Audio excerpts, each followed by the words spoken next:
boulevard du Compas, 13h-16h. Votre rendez-vous dominical sur Espace FM, c'est le boulevard du Compas, 13h-16h.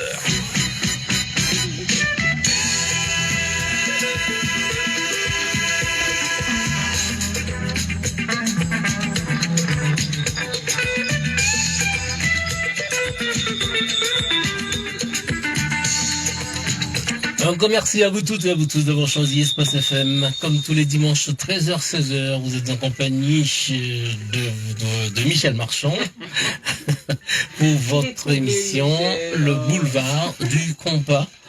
Il paraît que ton casque nous tue, Denise. Ouais. Bouge pas.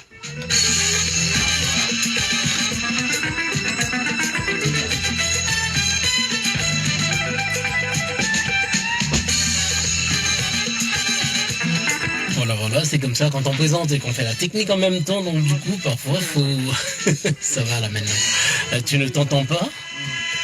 Venise ne s'entend plus. C'est pas grave. Je vais te lancer, après je vais régler ça. Ça se passe en direct, chers auditeurs, donc nous partageons tout avec vous. Nous sommes à l'heure de la rubrique Un acteur à l'honneur. Venise Fiac au contrôle. Merci Michel. Alors, rebonjour à tous nos auditeurs. Donc, aujourd'hui, j'ai une actrice qui est là. Non, je n'entends rien. Oh, oui, là, super. Merci Michel. Alors, j'ai avec moi non seulement une actrice, mais aussi une amie, une fille, parce on dit que c'est ma fille. Donc, voilà, c'est ma fille qui est là avec nous aujourd'hui.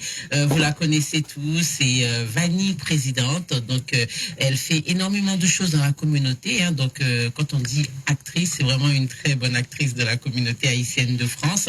Et donc aujourd'hui, elle est là, pas en tant que communicatrice de soirée ou bien blogueuse aussi. Donc elle est là pour nous présenter un événement qui aura lieu le 8 février.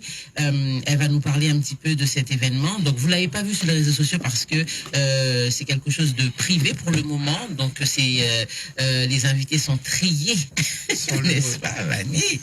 Alors, mais elle a tenu quand même à vous informer, à vous dire ce qui va se passer justement ce 8 février. C'est au théâtre, figurez-vous. Donc voilà, donc je vous laisse écouter tout ce qu'elle aura à nous dire. Donc bonjour Vanny, comment ça va? Bonjour plutôt, je suis fatiguée. Bonjour à tous, bonjour aux auditeurs, aux auditrices, bonjour ma veuve. Bonjour ma chérie. Alors Marie-Claire, c'est ça, et l'intrus. C'est ça, M. Claire et l'intrus plutôt. M. Claire et l'intrus. Qu'est-ce que c'est? Du coup, c'est une pièce de théâtre qui a été mise en place par une actrice qui s'appelle Marie-Claire. Une actrice qui a été touchée par la maladie, par le cancer du sein. Et le cancer du sein, en fait, ça lui a... Parce que vraiment, le théâtre, c'est sa passion. Et elle vit à travers ça, à travers sa passion. Et il n'y a rien de mieux, je trouve, que de vivre de sa passion, parce que du coup, ça c'est pas une tare ou quelque chose de difficile. Et le fait d'avoir été atteinte du cancer, elle est toujours, mais elle est en rémission actuellement, et ben ça l'empêchait de pouvoir jouer. Et durant sa convalescence, c'était quelque chose qui lui pesait énormément. Et au lieu de se morfondre durant la maladie, vu qu'elle était très entourée de ses proches, de sa famille, de ses amis et même d'étrangers et aussi du corps médical, elle a décidé d'en faire une force et justement d'écrire une pièce. D'accord. Et du coup, la pièce M. Claire et l'intrus est née et elle a décidé de la jouer. Elle sera seule sur scène. Et connaissant son fils, parce que de base c'est son fils qui est un ami à moi, il m'en a parlé parce qu'il sait que je suis du corps médical et que les cancers me touchent particulièrement, parce que j'ai travaillé dans des services d'oncologie et je travaille toujours d'ailleurs. Et du coup, il voulait un peu d'être comme ça dans la communication. Mais en finale, sa mère quand on s'est eu au téléphone, on a eu un coup de cœur l'une pour l'autre et elle m'a demandé de devenir sa manageuse et de l'aider par rapport à cette pièce-là. Donc c'est comme ça que je me suis retrouvée sur le projet et du coup que j'ai rejoint l'aventure. Alors justement, comment elle va expliquer justement cette histoire et puis son combat, parce que on va dire c'est un combat. Et comment ça va se passer? Est-ce que c'est sa première? Alors ça c'est là le 8 février, ce sera la première de la pièce. Donc ça va être je pense plein d'émotions parce que c'est une pièce. Elle voulait pas que ce soit que triste. Parce que dans la maladie, il n'y a pas que la tristesse, il y a aussi des moments de joie, il y a aussi des moments de soutien, de partage, et surtout, elle voulait sensibiliser encore plus sur la cause, même si on a l'Octobre Rose, des choses comme ça. Il y a l'Octobre Rose pour le cancer du sein et d'autres actions pour d'autres types de cancers. Elle voulait quand même que au long de l'année, on puisse en discuter librement, même en rire parfois, parce qu'il y a aussi des scènes qu'on peut voir à l'hôpital ou qu'on peut vivre qui sont drôles. Du coup, voilà, il y aura plusieurs thématiques abordées et de façons diverses. Oui, parce que c'est vrai qu'on peut parler de lorsqu'on est malade, lorsqu'on a un cancer par exemple, et on parle de médicaments, de traitements, mais le plus gros traitement, je pense que c'est l'entourage, l'amour, et qu'on peut donner justement à ces personnes qui sont malades, et ça leur fait vraiment du bien. Et donc aujourd'hui, comment elle se sent par rapport à ce combat qu'elle est en train de mener, et elle va devoir l'expliquer dans une pièce de théâtre avec pas mal de personnes devant qui vont la regarder. Et comment elle prévoit ça? Comment elle se sent par rapport à ça? Bah, elle est prête. Elle a hâte justement que la pièce puisse se mettre en place et se faire. Après, je pense qu'il y a quand même une part de peur, parce que voilà, c'est vraiment la première pièce qu'elle écrit seule, même si elle a été accompagnée de quelqu'un. C'est vraiment elle qui a écrit la pièce de long en large, et du coup, quand on écrit une pièce écrire une pièce, déjà dans un premier temps, c'est très très compliqué, et la jouer en plus de ça, donc c'est très personnel. Donc je pense qu'il y a un peu de peur, il y a un peu elle a hâte aussi, donc voilà. Il y a tous les sentiments qui se mêlent à l'heure actuelle, mais en tout cas le sentiment qui ressort le plus, c'est vraiment qu'elle est heureuse que ça se mette en place et que ça se fasse.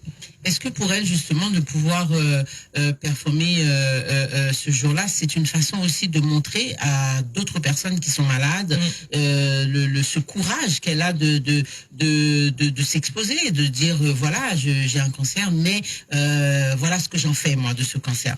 Donc, est-ce que c'est une façon de passer un message à d'autres personnes malades? Oui, bien sûr. Bah justement, c'était une des choses qu'elle voulait mettre en lumière, c'était vraiment le courage. C'est vraiment, même si c'est vrai que c'est compliqué, les chimiothérapies, les radiothérapies, les rendez-vous à droite à gauche, les prises de sang, tout ça, c'est très très compliqué.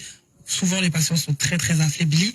Elle voulait quand même donner un message bienveillant et de positivité, que justement on peut de la maladie peut ressortir de très belles choses. Exactement, cette maladie peut ressortir un amour inconditionnel avec sa famille peut-être qui était pas très proche de ces personnes-là, et qui se rapprochent parce qu'ils se disent qu'on a failli la perdre, ou bien elle aurait pu ne plus être là. Donc c'est aussi une façon de tout revoir en fait, de revoir sa vie, de remettre les choses comme elle devrait être, parce que des fois on est en bonne santé et on se rend pas compte de la chance qu'on a. On se réveille le matin et on respire toujours, on marche, voilà, on n'a aucun problème, donc on pense que c'est automatique, donc c'est normal, alors que non, c'est qu'on a vraiment une chance extraordinaire de pouvoir encore marcher, parler et puis respirer. Et cette personne, donc cette femme, Marie-Claire, qui va performer le 8 février et qui va passer ce message aux malades. Et je pense qu'on aura l'occasion de la voir, de la rencontrer. C'est pour ça qu'elle n'est pas là aujourd'hui d'ailleurs. Donc on la rencontrera après le spectacle. Elle nous parlera de comment elle s'est sentie justement après ce spectacle ou pendant le spectacle. Alors dis-nous un petit peu plus sur cette femme. Donne-nous un peu plus de détails, des enfants. Tu m'as dit qu'elle avait un garçon. Elle a plusieurs. Elle a plusieurs. Et comment, lorsque ces enfants justement ont appris qu'elle était malade du cancer, comment ont-ils réagi et comment ça se passe aujourd'hui? Justement, le jour où elle l'a appris, il y avait justement mon ami qui était avec elle, qui l'avait accompagnée. Et un coup de massue, quoi. C'est parce que c'est une maman qui est très très proche de ses enfants. Elle a que des garçons en plus. Bienvenue au club. Ce sont du coup c'est un clan. C'est la reine et ses chevaliers et tout. Disons militaire. C'est ça. La base militaire. La base militaire. Genre. Et quand ils l'ont appris, du coup, ça a failli faire en sorte que la famille s'effondre. La nouvelle, ça a touché tout le monde. En plus, elle a des petits enfants, etc. Donc, elle a commencé à s'imaginer ne pas les voir grandir, parce qu'elle les voit régulièrement. Elle s'amuse avec eux, elle fait beaucoup d'activités avec eux. Donc, mais vraiment, ça a vraiment touché ses fils. Et dans ce combat-là, elle a vraiment vu l'amour en fait que ses fils lui portaient, parce que ils l'ont jamais lâché. Ils étaient constamment là, tout le long des hospitalisations. Même elle des fois, elle leur cachait des choses. Donc ça, durant la pièce, elle va en parler. Donc surprise. Mais voilà, parce que comme elle voyait qu'ils étaient, c'est une maman, c'est une louve, c'est une lionne, et on veut toujours protéger nos enfants. On veut toujours protéger nos enfants en tant que bons parents, et justement elle abordera aussi ce côté-là, comment elle passe de la mère qui protège ses enfants à la mère qui devient faible et qui du coup a besoin de l'aide de sa famille. Waouh, mais c'est vraiment magnifique, magnifique. Et aujourd'hui, où est-ce qu'elle en est dans sa convalescence? Là, à l'heure actuelle, elle est en rémission pour le moment. Donc, elle est très contente, la famille aussi. Et on espère que ça continue ainsi. Et comment s'est passé justement petit à petit ces traitements? Comment est-ce qu'elle a supporté la chimio, par exemple, la chimiothérapie? On sait il existe deux chimios. Il y en a une, comme on dit, une petite et une grande. Et comment elle a supporté tout ça? Et qu'est-ce qu'elle dit de... Après, comme toute chimio, c'est très très dur, moralement, physiquement. Surtout physiquement, parce que ce sont des produits assez costauds, et du coup il y a eu des hauts, il y a eu des bas, il y a eu des moments où ça allait pas. Par exemple, après, je vous dévoile certaines choses, mais par exemple, c'était une femme qui avait les locks qui allaient en dessous des fesses, et sa chevelure, pour elle, c'était une de ses forces, parce que comme on dit aussi que par les cheveux, il y a aussi de la force dans les cheveux, et un jour elle se lève et ses cheveux tombent. Elle ne le sait pas. C'est-à-dire qu'elle n'a rien senti, c'est-à-dire que juste elle marche, et il y a une loque qui tombe, une deuxième loque qui tombe. Comme elle me l'a dit, ça faisait le petit poussé. C'est-à-dire qu'elle marchait, elle savait pas, et derrière elle, il y avait des loques qui tombaient. Et du coup, c'est que quand elle a fait demi-tour qu'elle s'en est rendue compte. Mon Dieu. Et même juste rien que le fait qu'elle m'ait dit ça le jour où on s'est rencontrés, où on a parlé pour la première fois, ça touche, ça touche, et ça m'a aussi conforté dans mon choix d'accepter de devenir sa manageuse et de pousser cette pièce le plus loin possible. Ouais. Mais en tout cas, on lui souhaite vraiment courage dans son combat. Je pense que je l'inviterai sûrement dans l'émission Ma vie, mon combat. Elle va nous raconter un petit peu plus ce combat qu'elle a mené avec courage grâce à sa famille et grâce à l'amour que son entourage l'ont apporté. Et je ne peux pas vous dire, mes chers auditeurs, de venir à cette pièce de théâtre, mais est-ce que des personnes justement qui se sentent concernées, qui ont été malades, qui sont guéries ou bien qui sont toujours malades peuvent venir quand même voir la pièce de théâtre? La première, n'hésitez pas à me contacter sur les réseaux. Vous pouvez me trouver sur le nom de Vanny, présidente, donc du coup V-A-N-Y, et présidente comme présidente. Et s'il y a encore de la place, je pourrais essayer de faire quelque chose, mais de toute façon on va essayer de l'exporter, donc du coup voilà, et on va aussi la filmer le jour même pour qu'on ait une trace, parce que on dit que les écrits restent, mais aussi les vidéos restent. Donc elle sera filmée, la pièce, mais on va essayer de reprogrammer d'autres séances pour qu'un maximum de personnes puissent la voir. Voilà. Merci Vanny. Alors Vanny n'est pas seulement manager. Vanny a une plateforme aussi qui s'appelle Compas France, que vous connaissez tous. Donc pour ceux et celles qui ne connaissaient pas le visage de cette personne derrière Compas France, c'était elle, Vanny, présidente. Est-ce que tu peux nous parler un petit peu de cette plateforme qui a maintenant pas mal d'abonnés? Alors qu'est-ce que tu nous réserves sur cette plateforme? Alors Compas France, du coup c'est un de mes bébés. C'est une plateforme qui met en lumière la musique compas, mais pas que compas, aussi afro-caribéenne, donc la musique noire, on va dire. Mais par contre, elle n'est pas exclusivement que pour la communauté afro-caribéenne. C'est-à-dire toutes les personnes qui ont brassé ce type, ces différents types musicaux y ont leur place. Donc on fait des interviews, on parle des actualités, on fait découvrir de nouvelles pépites musicales. Est-ce que tu feras aussi des showcases? J'ai déjà fait des cours de danse, du coup, qui s'appelaient les Masterclass Compas France, donc avec mon collaborateur Douda. On a fait des cours de danse, donc du coup, les gens, ils ont vraiment aimé ce qu'on avait mis en place. Il y a aussi on avait fait durant la période de Covid, on avait fait un concert pour l'anniversaire des 100K de Compas France, et du coup il y avait énormément de monde.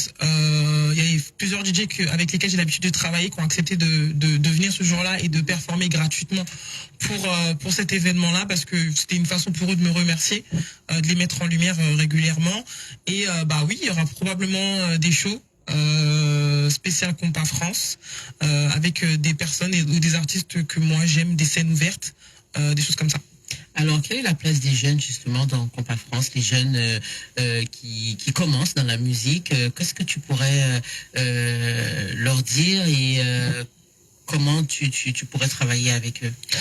Les jeunes, moi, justement, Compas France, je pense que c'était une des premières plateformes qui vraiment valorisait la jeunesse, parce qu'il n'y avait pas que les grands groupes musicaux ou des grands artistes que je mettais en lumière. Je mettais énormément de jeunes à l'honneur, et même des mineurs carrément. Et c'est pour ça qu'après, ça tournait tout seul. D'accord. Parce que ces personnes-là, elles ont vu que moi, je mettais en lumière des personnes qui n'étaient pas forcément visibles. Et de fil en aiguille et d'année en année, j'ai de plus en plus de personnes qui ont pas forcément de visibilité, qui viennent à ma rencontre et qui me demandent de l'aide ou des conseils, ou qui me demandent des promos, communication, etc. Et j'ai même des personnes, des alternants qui veulent travailler avec Compas France. Donc de temps en temps, j'en prends. Des choses comme ça. Mais les jeunes ont leur place, et justement dans les prochains formats que vous allez voir sur la Compas France, il y a énormément de jeunes avec lesquels je vais travailler, justement parce que je veux leur donner l'exemple en tant que un peu plus ancienne. Je veux leur donner l'exemple, et surtout je pense qu'il faut aider et accompagner ces jeunes-là, et leur montrer surtout que on leur barre pas le passage, et que ils peuvent demander de l'aide à des plus âgés. Justement, ça évite que ils tombent dans certains pièges ou rencontrent certaines personnes malveillantes, malheureusement, parce que dans la musique, il y en a, on va se le cacher. Et du coup, voilà. Mais j'aime beaucoup travailler avec les plus jeunes. Même au travail, je suis tutrice, je donne beaucoup de cours. Avant, quand j'étais plus jeune, je donnais des cours de soutien, etc. Et ça a toujours été en moi, donc j'aime ça. Et voilà, donc du coup, dans mes projets, je vais les intégrer. Alors, c'est vrai que tu as plusieurs casquettes, et tu aurais pu te focaliser sur autre chose que la musique, que le compas. Pourquoi avoir choisi la musique? Franchement, de base, j'étais pas forcément que sur la musique. J'étais plus dans le monde de la mode, dans la mode du cheveu, etc. Parce que j'ai fait pas mal de défilés, j'ai fait des photos, shooting, etc. Mais à un moment donné, en aidant les membres de ma communauté, les promoteurs, etc., je suis rentré dedans.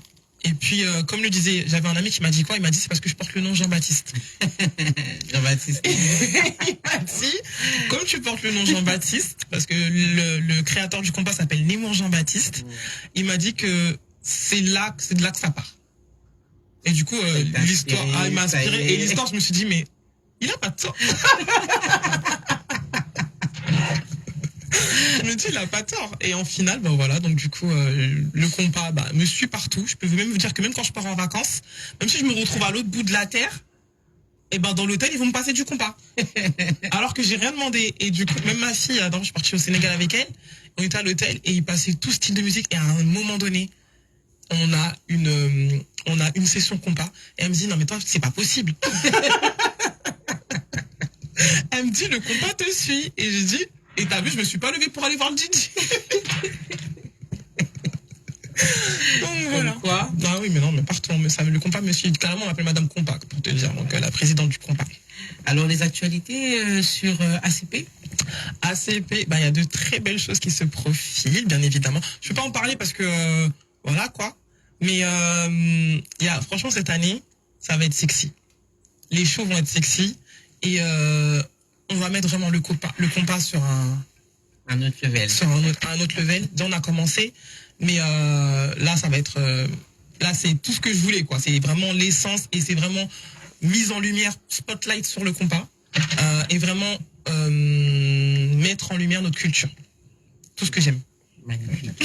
Alors, un dernier petit mot. Qu'est-ce que tu pourrais dire justement à la jeunesse? Parce que toi, tu as commencé quand même très tôt dans la communauté haïtienne. Tu as aidé pas mal d'associations, des personnes dans l'événementiel aussi, les promoteurs. Tu es très, très actif dans la communauté. Qu'est-ce que tu pourrais dire aux jeunes qui ont envie justement de s'investir dans la communauté, qui aimeraient justement aider, poser leur touche dans un petit peu de tout dans la communauté? Quel est le conseil que tu pourrais leur donner?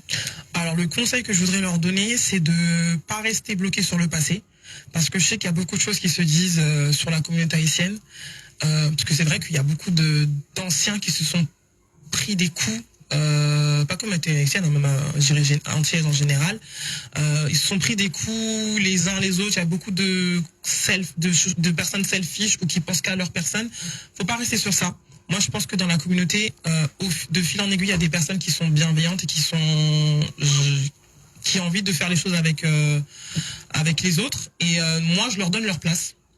Donc, comme je sais qu'il y a plusieurs projets qui se profilent dans la communauté, qui n'hésitent pas même à me contacter moi, je peux les aiguiller vers des personnes qui justement pourraient leur ouvrir des portes ou voilà.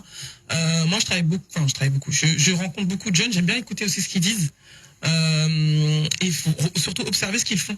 Parce que dans notre communauté, même si je trouve que justement ces jeunes-là, ils ont l'envie d'aider Haïti, ils ont l'envie de promouvoir la culture haïtienne, mais ils savent pas comment faire. Et ils savent pas par où commencer.